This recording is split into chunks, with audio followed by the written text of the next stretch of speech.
Olá, essa é mais uma entrevista da série de entrevistas voltada ao ensino de PLA. Essa é uma ação do projeto Produção de Multimeios vinculado ao Play UFPB. Estamos aqui com o professor doutor Fleide Daniel, certo? Ele é professor adjunto de Português e Língua Estrangeira do Departamento de Línguas e Literaturas Estrangeiras Modernas da Universidade Federal do Rio Grande do Norte e professor associado da Universidade Normal de Hebei, sim? Que fica na China.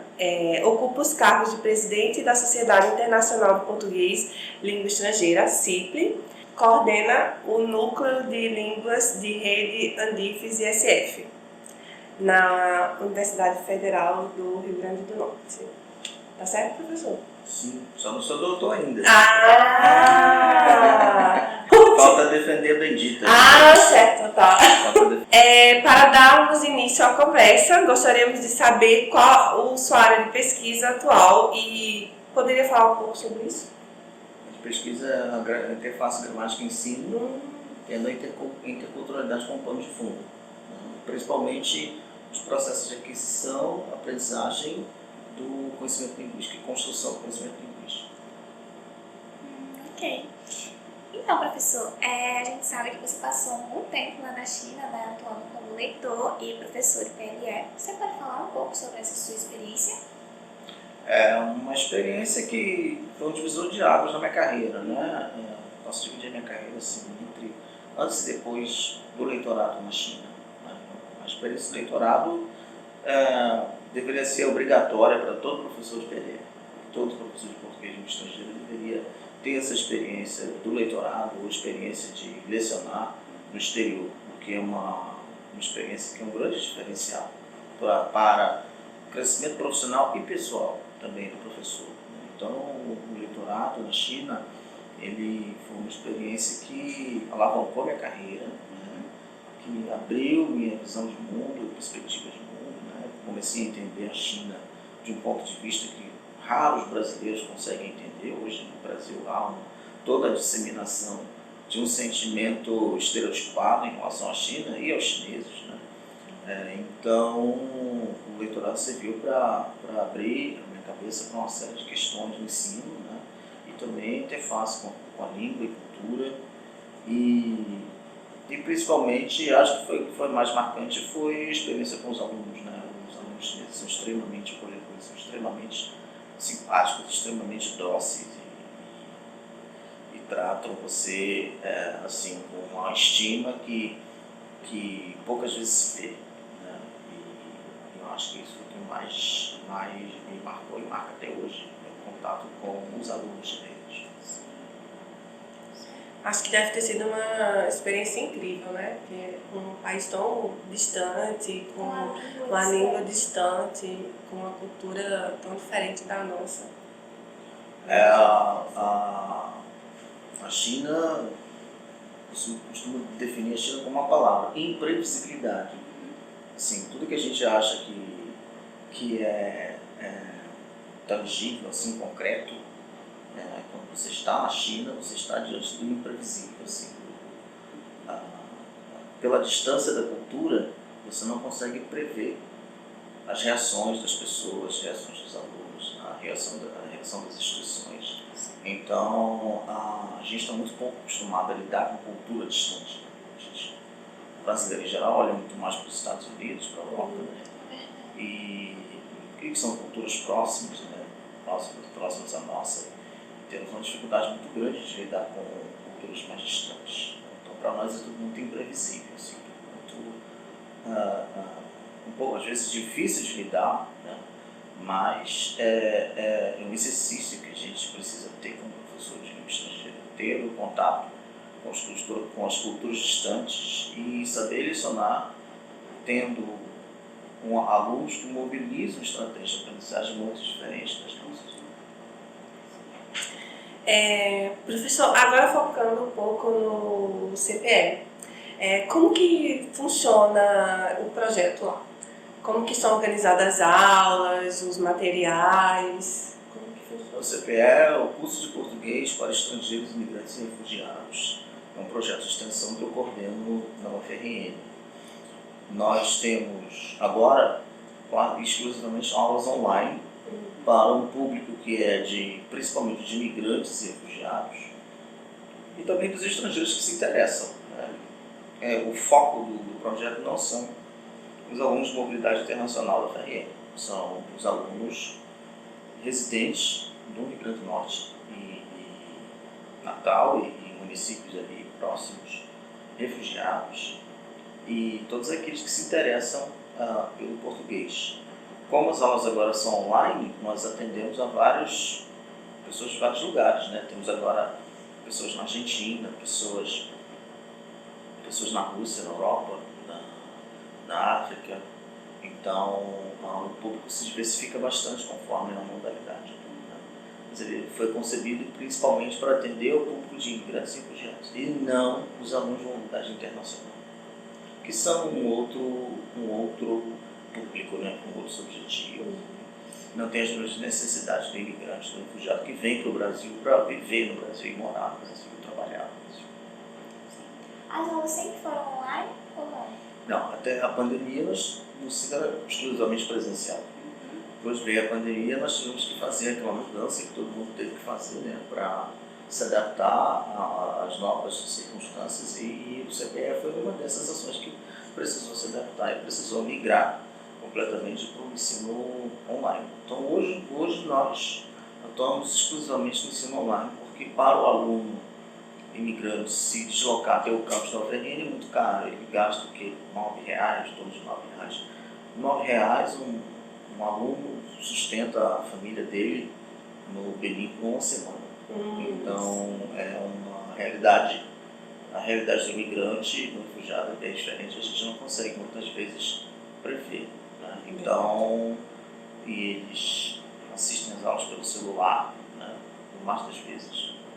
Por computadores também, mas o ensino online tem até facilitado muito a vida deles nesse sentido.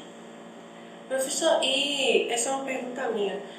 A demanda antes da pandemia, antes dessa modalidade online, já era muito grande? Porque vocês têm uma demanda, comparada com a nossa, assim, né, muito alta, né? Não, hoje nós temos mais demanda ainda, né? Porque com o ensino online, muitas pessoas, estrangeiros que não são imigrantes, puderam acessar o curso. Então, antes da pandemia, nós tínhamos ali realmente aquela comunidade local, que às vezes muito restrita, assim, eram turmas pequenas, às vezes alunos de mobilidade da UFRN também assistiam, mas com o ensino online as coisas cresceram bastante. Nós chegamos a ter aí, estamos abrindo agora 12 turmas, né, para o próximo semestre. Então, e tivemos turmas de chineses, né, através de uma parceria com a Universidade Normal de Hebei, e tivemos vários grupos de chineses ultimamente. Né? E a partir de agosto a gente deve voltar então a ter aulas dos chineses que estão na China e que farão mobilidade ainda para o Brasil, para estudar na cidade portuguesa. Tem havido um aumento de interesse dos chineses para aprender português? O aumento do interesse dos chineses já tem mais de 10 anos. Né? Hoje são 56 cursos de graduação em chinês na China. 56 cursos, quer dizer que a China, hoje a China, neste momento, tem mais cursos de graduação em português do que as universidades federais brasileiras juntas. Dado que várias federais não têm cursos de letras. Hoje há mais cursos de graduação em universidades chinesas do que em universidades federais brasileiras. E claro, se você juntar as estaduais e as privadas, nós ainda ganhamos, né? Mas a China tem um interesse retumbante no ensino português por conta das relações da China com os países lusófonos. Isso é muito interessante. Professor, agora que você disse, né, que as aulas funcionam em formato online, como que funciona a utilização de materiais didáticos nas aulas? Vocês confeccionam? Utilizam algum material didático específico? Como é que vocês fazem? Os materiais didáticos são produzidos pelos bolsistas do projeto e disponibilizados aos alunos em formato PDF. Porque como o nosso público é prioritariamente migrantes e refugiados, nós não nós não podemos entrar nessa atitude de querer cobrar o material. Então nós não cobramos material, nós produzimos o material e disponibilizamos aos alunos em formato PDF. Eles não têm custo algum no curso, né? Eles não pagam nenhuma taxa e também não precisam pagar pelo material. Todos os materiais são produzidos dentro do próprio projeto. E como funciona essa produção de material? Eles produzem os materiais durante a semana. Nas sextas-feiras nós temos uma reunião que vai de 2 a 6 da tarde. Nós nos reunimos todas as sextas-feiras para revisar o material. Isso é em tempos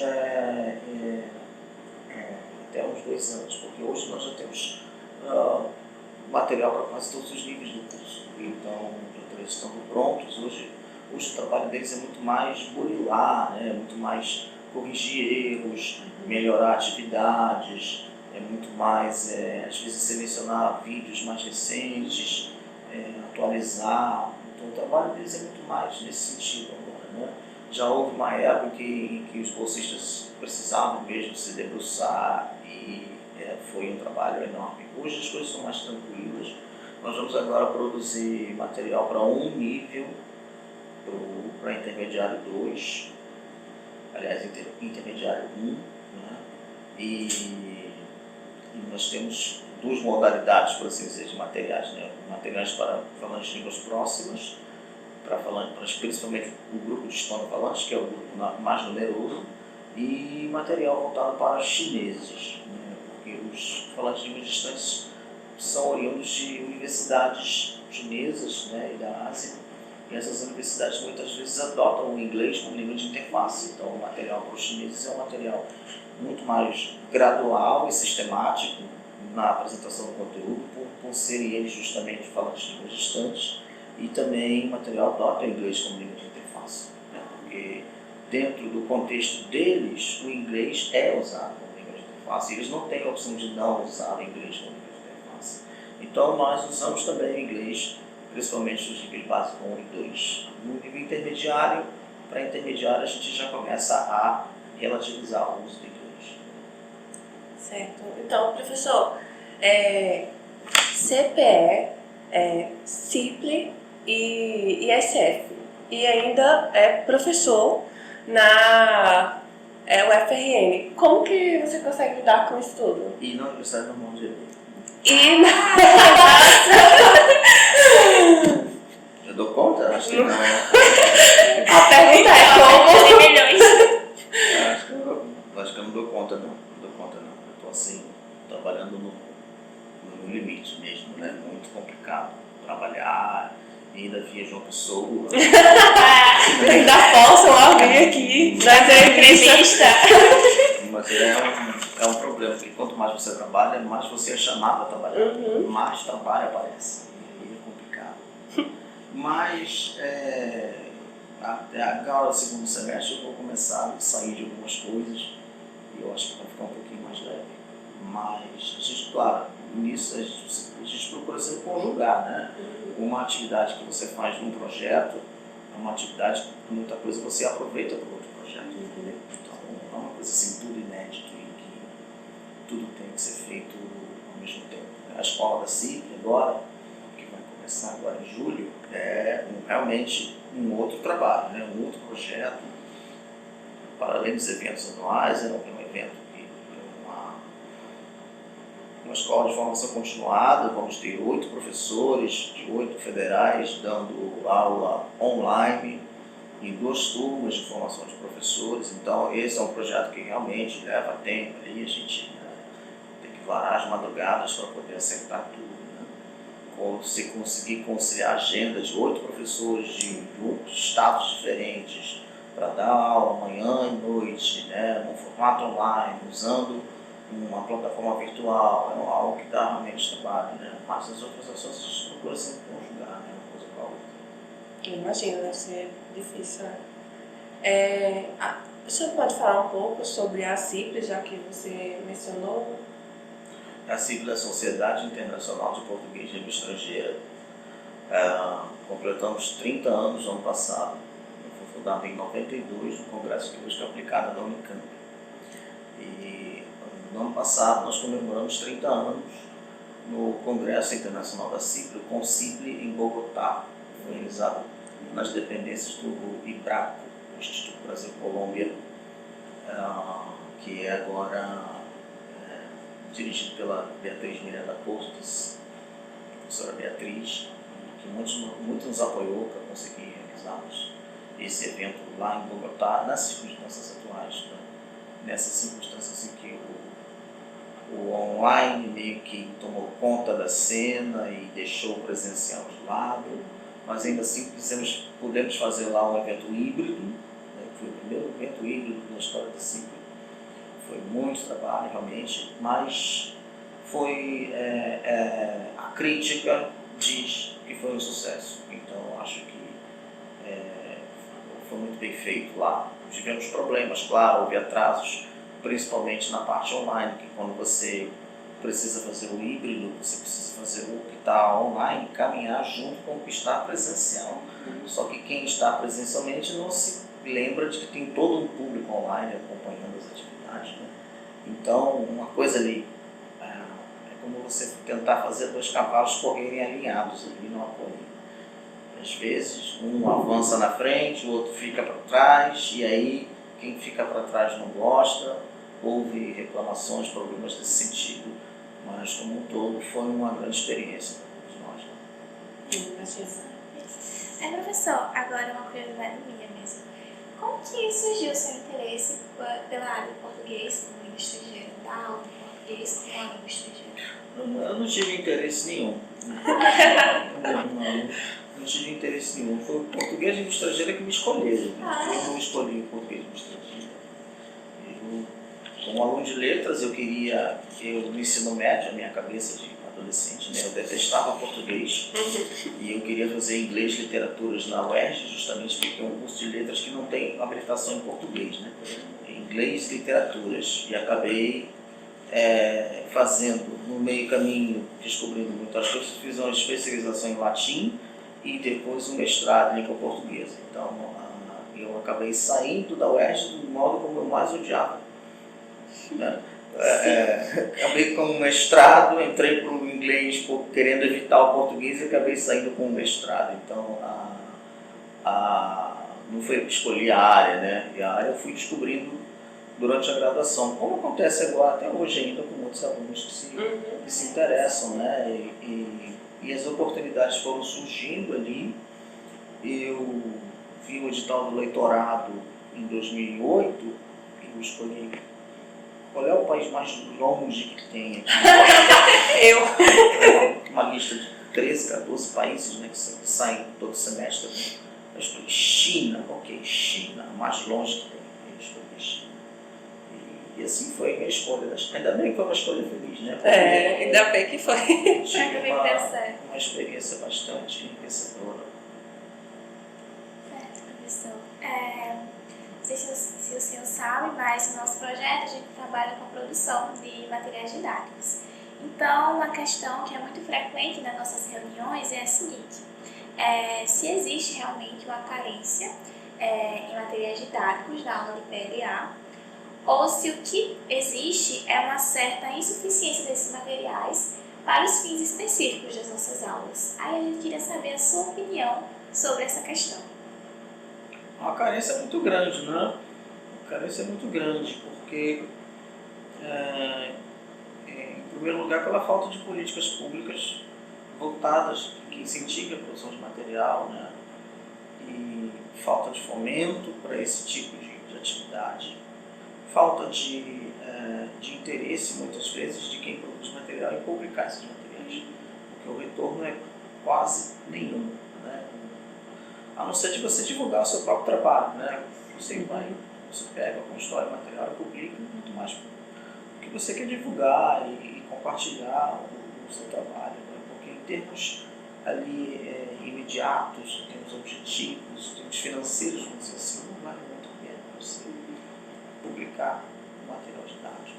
Então é preciso que haja uma política voltada para isso, né? Uma política pública, uma política governamental que incentive e que tenha interesse em promover o ensino do português, uma política de Estado, né? O Itamaraty tem feito isso junto aos institutos de Guimarães Rosa, espalhados pelo mundo, né? Tem feito a harmonização da administração e do ensino, e nessa harmonização a produção de material didático tem sido bastante impulsionada pelo Itamaraty. Mas é um nicho do PL ali, né? É uma área, um contexto específico. Nós temos uma política mais genérica, uma política mais abrangente que tem o português, a promoção do português como política de Estado e que haja então políticas públicas voltadas para a promoção do português, ensino do português, né? Não há língua que se promova sem que seja ensinada. E para que haja ensino, tem de haver produção de material didático. E, infelizmente, no Brasil nós não temos ainda uma política pública voltada para a promoção do português, né? A promoção do português como política de Estado ainda é muito restrita ali. Está aí em algumas esferas. Hoje, principalmente o Itamaraty, né, que tem dado, nos últimos anos, tem dado largos passos nessa direção. Tem avançado bastante, né? E até chegando ao ponto de fundar recentemente o Instituto Guimarães Rosa, né? Então, mas é algo mais restrito a uma esfera do governo. Precisa que haja uma política muito mais abrangente, né? Que produzir e publicar material envolve questões de direitos autorais.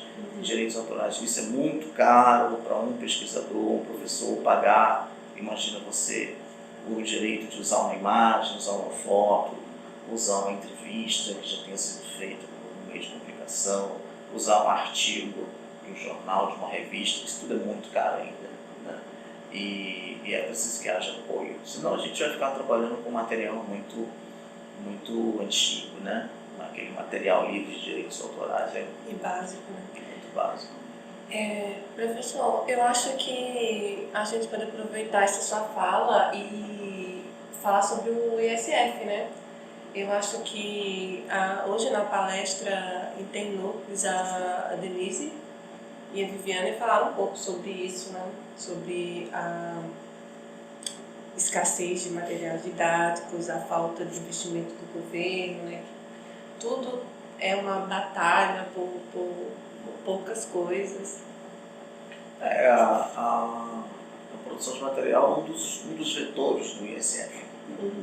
E penso eu seja um dos vetores que mereça mais atenção, porque a produção de material didático é a produção de material didático, ou seja, você tem que sentar e você tem que arregaçar as mangas e você tem que trabalhar, não é? Então, fazer tudo isso e mobilizar uma série de pessoas em torno disso, isso requer fomento. Isso requer fomento, requer tempo, requer energia. E fazer isso sem fomento eu acho muito difícil. Porque as pessoas já há experiências de produção de material didático dentro do ISF, mas com apoio do Itamaraty, né? E usando aí de especialistas que estão fora do Brasil. E eu acho que não tem como ser de outra forma, né? Tem de haver o fomento e tem de reunir uma equipe que esteja realmente interessada em produzir e possibilitar, criar as condições para que as pessoas realmente possam doar o seu tempo, sua energia, seu trabalho, sua expertise para poder produzir material didático dessa forma. Ainda que seja um material didático para ser compartilhado, né? A produção requer um investimento muito alto, né? E isso a gente tem muito pouco ainda no Brasil.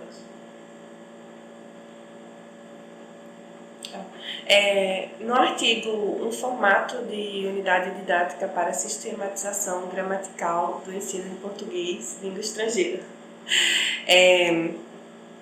você e Tassiana Marques falam sobre algumas tendências ocorrentes para o ensino de PLE, Focus on Meaning, Focus on Form e Focus on Forms, certo? Você poderia explicar um pouco dessas tendências? São tendências gerais do ensino da língua, aquilo que é o ensino da gramática, do léxico, né? São tendências que vão desde a functional meaning, que é uma tendência que vê mais a construção dos sentidos, a construção do significado, o uso da língua em situações de interação, até a functional forms, que é uma tendência que dá mais ênfase à forma, ao sentido também, claro, mas dá mais ênfase à forma e procura promover a aprendizagem de forma que antecipar as estruturas para que o aluno seja mais capaz de usar essas estruturas e léxicas nas situações de comunicação. E ali, intermediária, a functional form, na forma que é uma tendência que dá, devido à atenção à forma, e na medida em que o aluno é chamado, na medida em que o aluno expressa o desejo de aprender as formas. Então, enquanto a functional form se antecipa e sistematiza a gramática, e aí nós vamos falar de sistematização gramatical propriamente dentro da tendência functional forms, né? E a functional form, na foco na forma, ela vai sistematizando a língua e dando, expondo, explicitando os padrões da gramática na medida em que o aluno, muito mais na medida em que o aluno expressa o desejo em saber as formas, né? e vencer os desafios. Obrigada. Professor, você acha que o ensino sistematizado da gramática na aula do PLE pode coexistir com abordagens comunicativas? E qual é a vantagem de, por exemplo, equilibrar esses dois modelos na aula? Quando eu falo de sistematização gramatical nesse texto, estou falando exatamente do quê? Falando de uma abordagem, assim, que vê a aprendizagem das formas, da língua, dessa matéria-prima que faz a aprendizagem de língua, né? Sem descurar a cultura, claro, as relações interculturais, mas a aprendizagem daquilo que é estritamente linguístico, ela passa pela necessidade de uma sistematização. O que não é a mesma coisa que ensinar gramática. Uma coisa é você ensinar a gramática e você ensina. A sistematização gramatical, ela tem um fundamento na necessidade da reestruturação das gramáticas de interlíngua para que a aprendizagem avance mais rápido. Tá? Quando você ensina a gramática, você está ensinando aquilo que é um requisito para você engajar nas situações de comunicação. Né? Mas, a partir do ensino da gramática, os desvios, os erros, vamos dizer assim, que continuam acontecendo na interlíngua do aluno. E aí é necessário que você dê um passo além. Não é o mero ensino da gramática, o ensino das formas, mas a sistematização gramatical que ajuda o aluno a reestruturar, a vencer os problemas que ele ainda tem na fala, para que ele consiga avançar mais rapidamente na aprendizagem. Então, a sistematização gramatical, ela tem por objetivo, ela não pode descorar das necessidades específicas dos alunos, das necessidades que os alunos têm nos seus contextos de aprendizagem. Né? Então, quando você sistematiza a gramática, você vai parar para pensar na necessidade do indígena, do hispano-falante, do chinês, do falante de língua próxima, do falante de língua distante. Né? Ao passo que quando você ensina a gramática, você tem muito mais uma abordagem holística. Você apresenta o conteúdo, independentemente da nacionalidade do aluno que vai estudar aquele conteúdo. Né? O que é também um passo importante, mas a sistematização gramatical ela é uma ferramenta para ajudar o aluno a vencer as suas dificuldades, tendo em mente as especificidades que os alunos trazem, que os diferentes grupos de alunos trazem na aprendizagem. O chinês ele vai ter dificuldades que o hispano-falante não vai ter e vice-versa.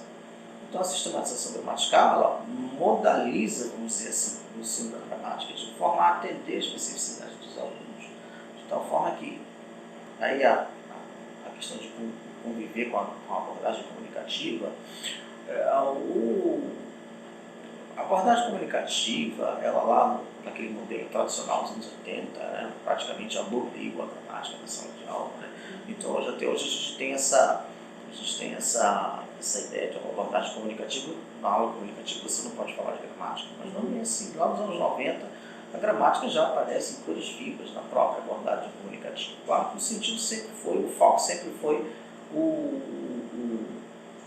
significado. Daí, se você tem um modelo de abordagem comunicativa mais tradicional, você pode enquadrar ali perfeitamente dentro daquilo que se chama hoje de function meaning, né? O ensino voltado muito mais para o engajamento do aluno em situações de comunicação do que tendo qualquer tipo de preocupação com o ensino de gramática, né? Como é que se conjuga sistematização gramatical com abordagem comunicativa? E essa equação pode ser realizada na medida em que você entende que a sistematização gramatical não é algo que se faça apenas pela sistematização gramatical, apenas para que o aluno aprenda as formas. Quando você vê a gramática como uma ferramenta para que o aluno engaje melhor nas situações de comunicação, se expresse mais claramente, com mais acuidade, como o termo se diz na literatura. Se você tem esse princípio, se você vê na gramática uma ferramenta para que ele fale melhor e aprenda a língua mais rápido, você consegue conjugar uma coisa com a outra, porque você está. E até porque, quando você trabalha a sistematização gramatical, você não está trabalhando sistematização gramatical fora de um contexto. Quando você sistematiza o uso da língua, você também sistematiza dentro de um contexto. A gramática não é uma nave espacial, ela não voa no espaço sideral, ela está em um contexto, né? O próprio uso da língua requer uma situação de comunicação. Então, fazer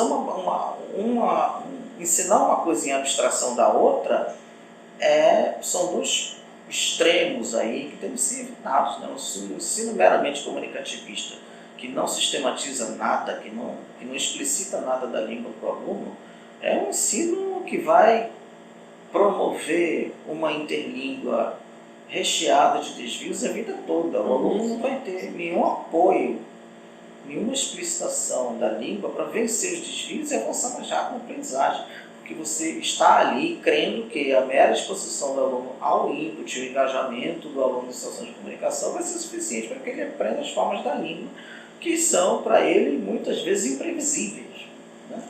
São imprevisíveis as formas da língua para muitos falantes, principalmente para os falantes de línguas distantes, né?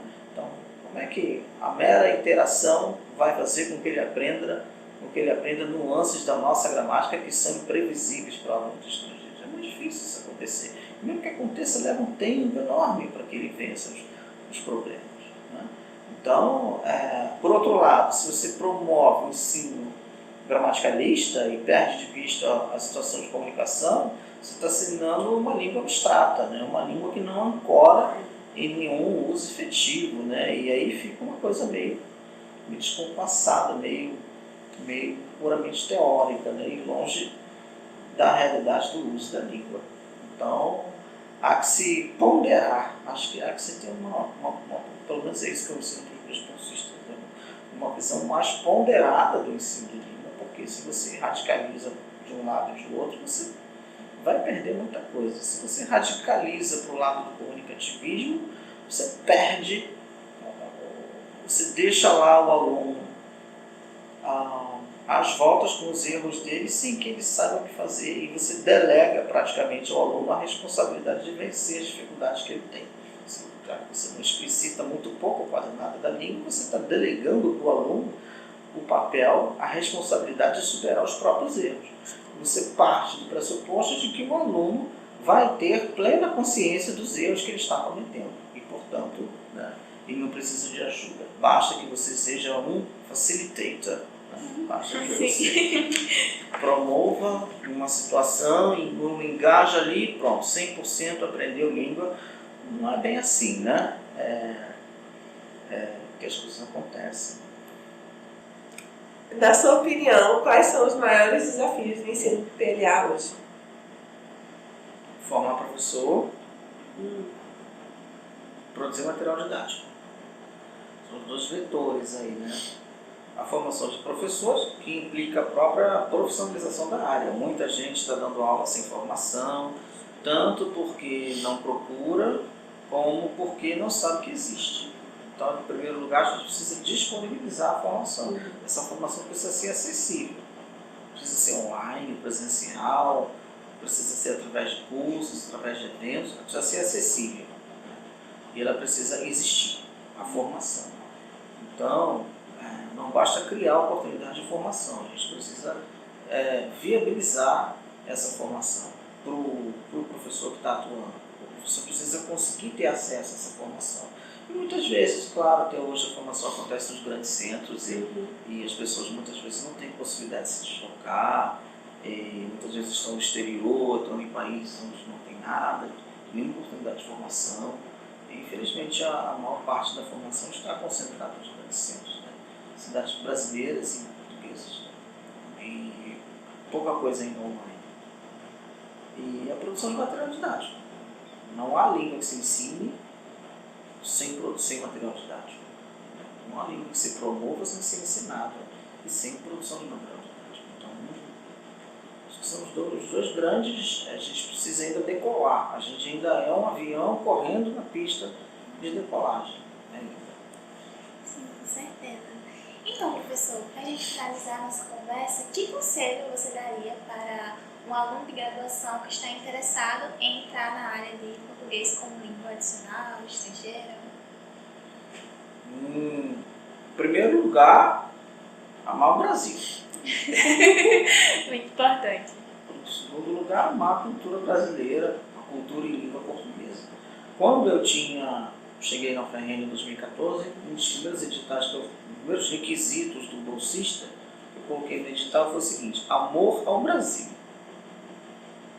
Segundo requisito, amor à língua portuguesa.